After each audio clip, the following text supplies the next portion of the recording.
As you can see by the photo, this morbidly obese black woman was recently refused service by a Lyft driver.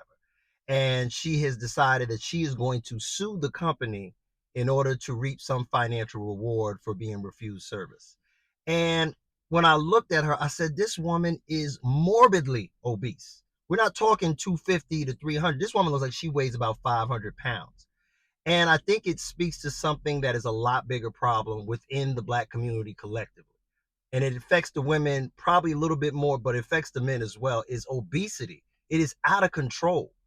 And obesity technically is the second leading cause of preventable diseases, health issues, and death, next to smoking cigarettes. Now, we got past the cigarette thing for the most part, even though there's some people that still decide to engage in that. But this whole concept of, oh, we're big boned, oh, you're going by the European weight chart. No, sis, it is a problem. And these things are leading to less life, less quality of life, and more importantly, the real issues like arthritis, diabetes, cardiovascular issues, heart attacks, strokes. Sisters, we got to get it together now. Men too. But I what I would like to ask you, do you think this man was at fault for refusing service to this woman? Because I don't.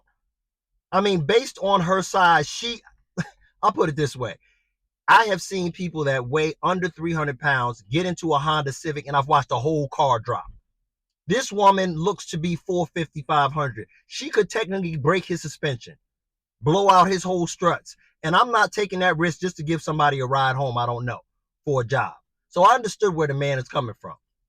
And we get into the point in society where nobody wants to call a thing a thing. Nobody wants to call out the obvious. You'll hear everything on no fat shaming. No, you should feel some level of shame when you let your body go to that point. And there's so many ways now. In addition to going to the gym, you got Ozempic, you got the lap band, you have different operations that can be done to get the weight down. That is actually ridiculous. This woman was on Breakfast Club. She couldn't even sit in the chair. They had to bring a bench in for her to make accommodations for her obesity. But it says more not only to how you view the world, but I think it says a lot about how you view yourself when you let yourself get to that level of morbid obesity. And I think it's a problem. But let me ask you, do you think this woman has a right to sue? And should she feel some kind of way that someone didn't let her into their vehicle when she weighs over 450, 500 pounds? Lyft probably going to give us some money, but I don't think that's right. Let me know what you think.